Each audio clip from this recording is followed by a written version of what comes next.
Good morning बच्चों। आज मैं आपको हिंदी व्याकरण के अंतर्गत अनुच्छेद लेखन पढ़ाने जा रही हूँ।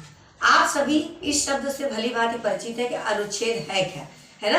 फिर भी हम आपको अनुच्छेद के विषय में बताना चाहेंगे कि किसी भी टॉपिक पर, किसी भी शीर्षक पर आधारित 10 से 20 पंक्तियों का एक प्रभावशाली वाक्य समूह जो है वह अनुच्छेद कहलाता है। कोई भी एक शीर्षक आपने ले लिया और उस शीर्षक पर एक प्रभावशाली वाक्य समूह आप तैयार करते हैं, ठीक, तो वह क्या कहलाता है? अनुच्छेद कहलाता है। समझ में आ गया? अनुच्छेद लेखन निबंध की अपेक्षा छोटा होता है। निबंध तो हम बहुत विस्तार से लिखते हैं ना, लेकिन अनुच्छेद जो है वह निबंध की अपेक्षा छोटा होता है और एक निबंध में कई अनुच्छेद होते हैं। जो एक निबंध हम लिखते हैं उस निबंध के अंतर्गत कई अनुच्छेद शामिल होते हैं, कई अनुच्छेद आ जाते हैं निबंध लिखते समय। लेकिन निबंध जो है, अनुच्छेद जो है वह निबंध का एक छोटा रूप है। अनुच्छेद के विषय में या तो अनुच्छेद के जो विषय होते हैं या तो अनुभूति से संबंधित होते हैं, यानी अपने अनुभवों से संबंधित होते हैं, या प्रत्यक्ष जीवन से। जैसा हमारा जीवन चल रहा है आज के इस युग में, तो या तो उस पर आधारित होते हैं अनुच्छेद या अपने अनुभव से, ठीक। अब जो है कि अनुच्छेद लेखन के संबंध में हमें किन बातों का मुख्य रूप से ध्यान रखना आवश्यक है। सबसे पहली बात यह है कि अनुच्छेद लेखन में अनुभूति की प्रधानता प्रमुख होती है, यानी कि जो हम लिखते हैं उसमें हमारे अनुभव, हमारे विचार, उनकी प्रधानता मुख्य होनी चाहिए। नंबर 2 हो जाता है अनुच्छेद के वाक्य छोटे और आपस में जुड़े होने चाहिए। अनुच्छेद के वाक्य जो है वो बहुत लंबे चौड़े नहीं होते, क्या होते हैं? छोटे होते हैं और आपस में जुड़े हुए होते हैं। अनुच्छेद में उदाहरण नहीं दिए जाते। इस बात को विशेष तौर पर ध्यान में रखिएगा कि जब हम अनुच्छेद लिखते हैं तो उसमें कोई भी उदाहरण नहीं देते हैं। हम निबंध में उदाहरण दे सकते हैं, कहानी में उदाहरण देते हैं, लेकिन अनुच्छेद में हम कोई भी उदाहरण नहीं देते। अनुच्छेद में एक ही भाव या विचार की व्याख्या होनी चाहिए। जो हमारे भाव हैं, भावनाएं हैं, जो हमारे विचार हैं, उन्हीं की प्रधानता, उसमें उन्हीं की व्याख्या करनी चाहिए, किसी और चीज की नहीं। अनुच्छेद में रोचकता होनी चाहिए। सामने वाला व्यक्ति अगर अनुच्छेद को पढ़ रहा है तो वह अपनी पूरी रुचि के साथ पढ़े, पूरे इंटरेस्ट के साथ पढ़े, ना कि वो बीच में पढ़ते पढ़ते बोर हो जाए और उसको बंद करके रख दे, है ना। तो अनुच्छेद में रोचकता होनी चाहिए, रुचि होनी चाहिए कि जो कोई पढ़े बिना पूरा पढ़े उसको दम ना ले। विषय 10 से 12 वाक्यों में समाहित हो जाना चाहिए। जो विषय आप लिख रहे हैं, जो टॉपिक है, जो विषय है, वह विषय 10 से 12 वाक्यों में पूरी तरीके से उसमें आ जाए। यह नहीं कि उसको आप विस्तार से लिखते चले जा रहे हैं तो बोरिंग हो जाती है। कम शब्दों में, प्रभावशाली शब्दों में लिखिए, ठीक। अनुच्छेद की भाषा, सबसे मुख्य बात कि अनुच्छेद की भाषा जो है वह सरल, सहज और प्रभावशाली होना चाहिए। इतना सरल होना चाहिए कि लोग उसे आसानी से पढ़ सके, और प्रभावी होना चाहिए कि वह लोगों पर, जो पढ़ रहे हैं, उनके ऊपर वह अपना क्या प्रभाव डाल रहा है। यदि संकेत बिंदु दिए गए हैं तो अनुच्छेद का लेखन बिंदुवार करना चाहिए। अगर संकेत लेखन दिया गया है, अगर संकेत बिंदु दिया गया है कि आपको 4-5 हेडिंग दे दी गई, इसी आधार पे आप लिखिए, ठीक, तो आपको उसी आधार पर अनुच्छेद लिखना है। एक बात का विशेष ध्यान रखिएगा कि अनुच्छेद लिखते समय हम कभी भी हेडिंग नहीं डालते। जो हेडिंग दिया गया है उस हेडिंग को पूरे अनुच्छेद में समाहित कर लेते हैं, लेकिन अलग अलग हेडिंग डालकर नहीं लिखते।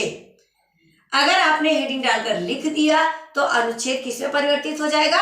निबंध में।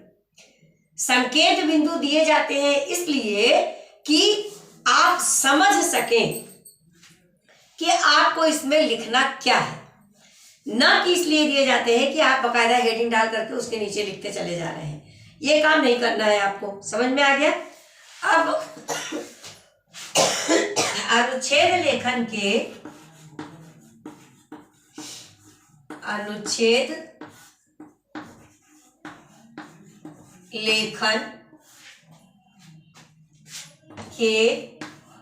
संबंध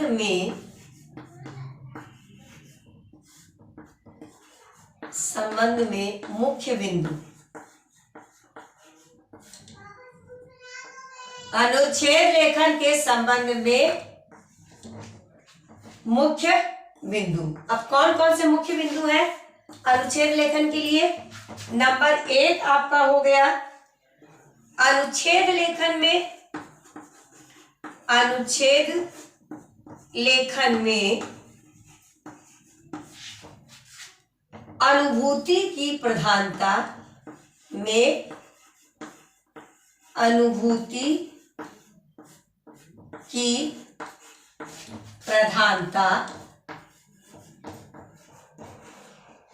ये देखिए, अनुभूति की प्रधानता क्या होती है? मुख्य होती है। यानी कि आपके जो विचार हैं, जो भावनाएं हैं, वह मुख्य होना चाहिए। ठीक। फिर नंबर 2 आपका आ जाता है कि अनुच्छेद के वाक्य, इसके वाक्य कैसे होने चाहिए? अभी हमने बताया था, इसके वाक्य छोटे और वह आपस में जुड़े होने चाहिए। इसके वाक्य छोटे और आपस में जुड़े होने चाहिए। ठीक है। फिर नंबर 3 आपका आ जाता है, नंबर 3 पॉइंट आपका आ गया कि अनुच्छेद में उदाहरण नहीं दिए जाते। अनुच्छेद में उदाहरण नहीं दिए जाते। ठीक। अगर आप उदाहरण दे देंगे तब वह गलत माना जाएगा। अब इसके बाद अगला आपका आता है, क्या आएगा अगला?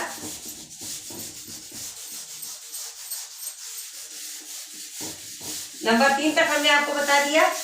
अब नंबर 4 हो गया। नंबर 4 आपका आ गया कि अनुच्छेद में एक ही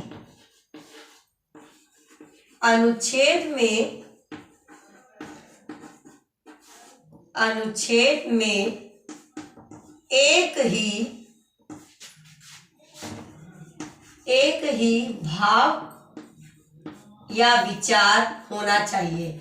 ये नहीं कि आपको दिया गया कुछ और आपने उस पर लिख दिया कुछ।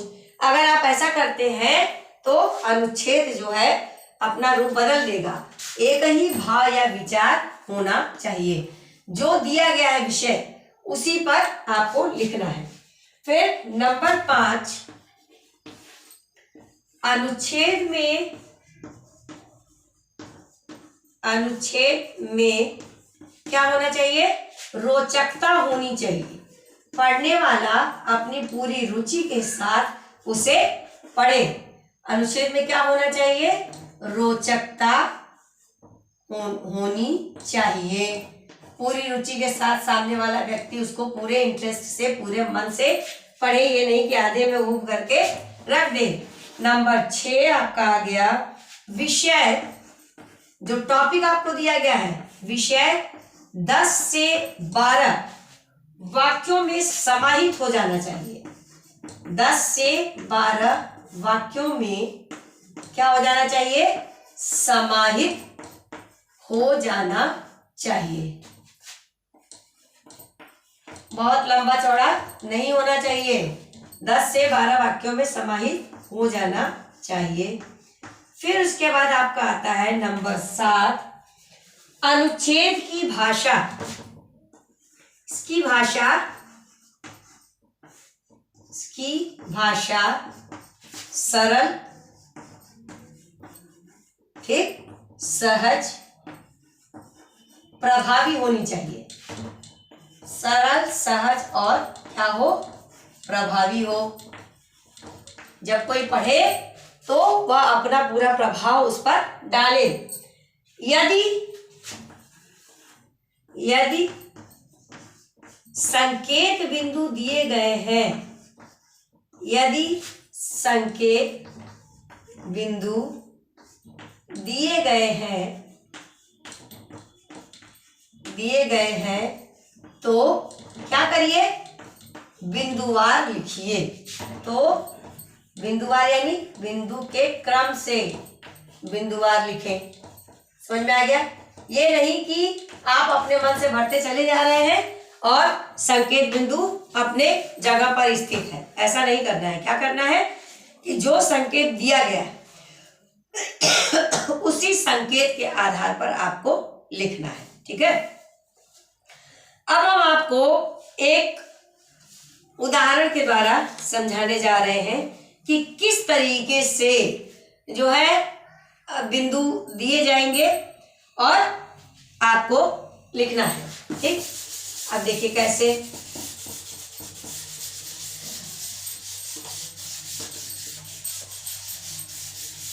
मान लिया एक टॉपिक हमने ले लिया अनुच्छेद के लिए,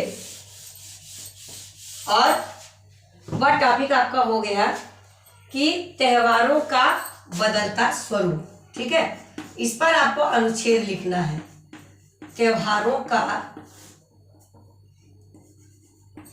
बदलता स्वरूप। ठीक, ये हो गया। आप इस पर लिखेंगे एक अनुच्छेद। ये विषय आपको दे दिया गया है कि इस पर आपको अनुच्छेद लिखना है। फिर अब आपको संकेत बिंदु दे दिए जा रहे हैं। संकेत बिंदु दे दिया गया, संकेत बिंदु। ठीक, ये हो गया, संकेत बिंदु दे दिए गए। कैसे? इसमें दे दिया गया नंबर 1, मानव जीवन व त्योहार। ठीक, फिर दूसरा आपको दे दिया गया भारतीय संस्कृति के अभिन्न अंग। त्योहार तो हमारी भारतीय संस्कृति के ही अंग है ना। भारतीय संस्कृति के अभिन्न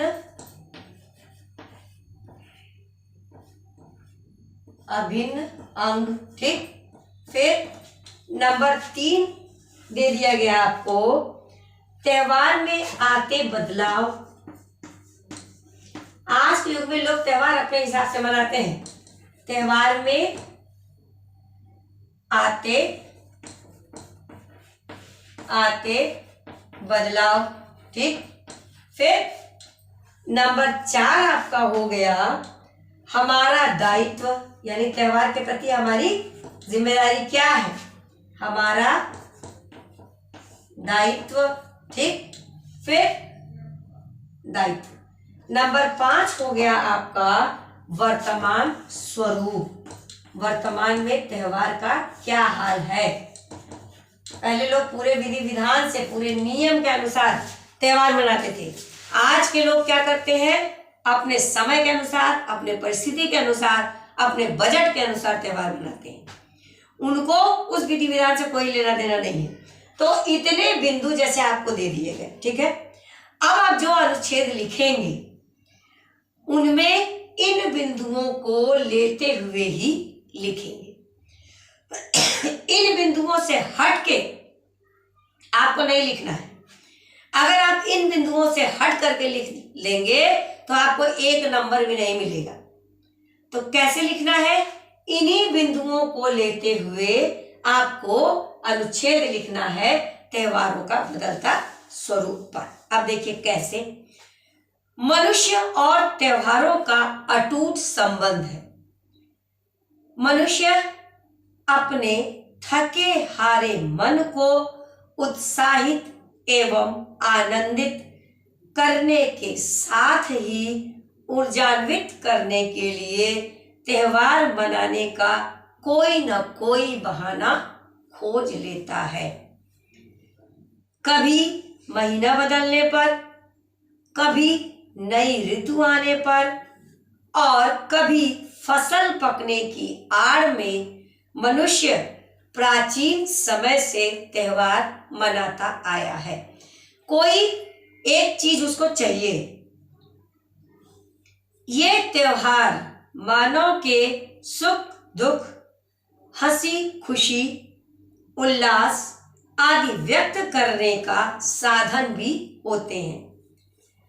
त्योहार हमारे संस्कृति के अभिन्न अंग बन गए हैं। इनके माध्यम से हमारी संस्कृति की झलक मिलती है।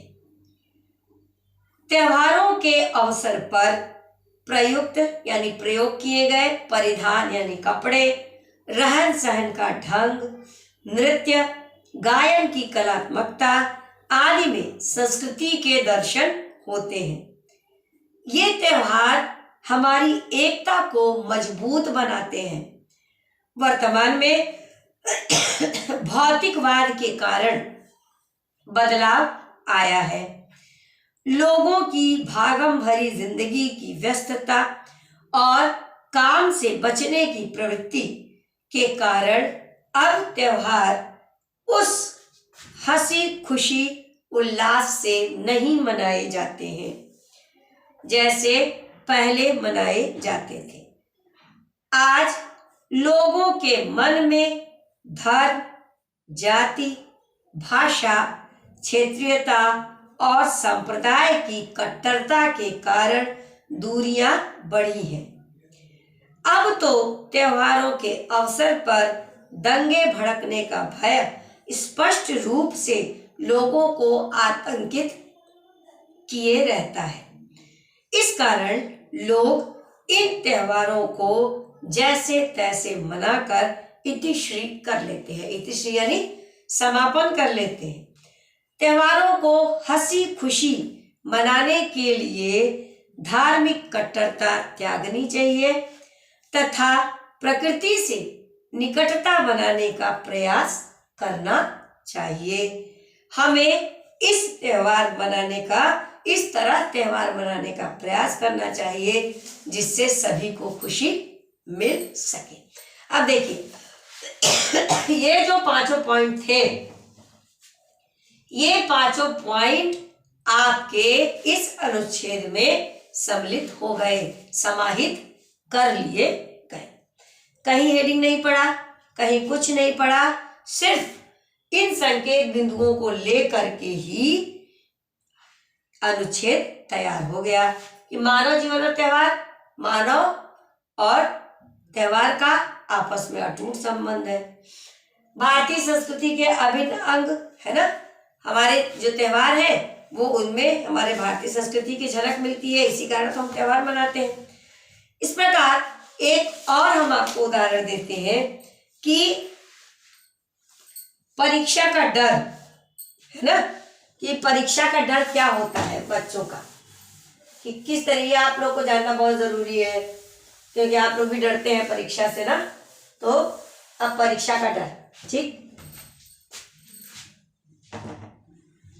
चाहे आप लिखिए परीक्षा का डर या परीक्षा से पहले मेरी मनोदशा, परीक्षा का डर है ना। इसी प्रकार इसमें भी हमने ले लिया टॉपिक क्या क्या, परीक्षा, नाम से भय, संकेत बिंदु हो गया ये, परीक्षा, नाम से भय, ये हो गया, ठीक। दूसरा हमने ले लिया पर्याप्त तैयारी, पर्याप्त तैयारी, ठीक। फिर तीसरा हमने ले लिया घबराहट और घबराहट। ठीक, फिर चौथा हमने ले लिया प्रश्न पत्र देखकर भय दूर हुआ। प्रश्न पत्र देखकर भय दूर हुआ। अब ये हमने टॉपिक ले लिया, संकेत बिंदु हमने ले लिया और इन्हीं संकेत बिंदुओं के आधार पर हमने अनुच्छेद तैयार कर लिया। तो बच्चों, आपको यह समझ में आ गया कि जो भी संकेत बिंदु दिए जाएंगे उनको हेडिंग के रूप में उनका प्रयोग नहीं किया जाएगा। उन्हीं संकेत बिंदुओं के आधार पर आपको अनुच्छेद लिखना है, कम वाक्यों में, प्रभावशाली, सहज सरल भाषा में। उम्मीद है आपको अच्छी तरीके से समझ में आ गया होगा। धन्यवाद।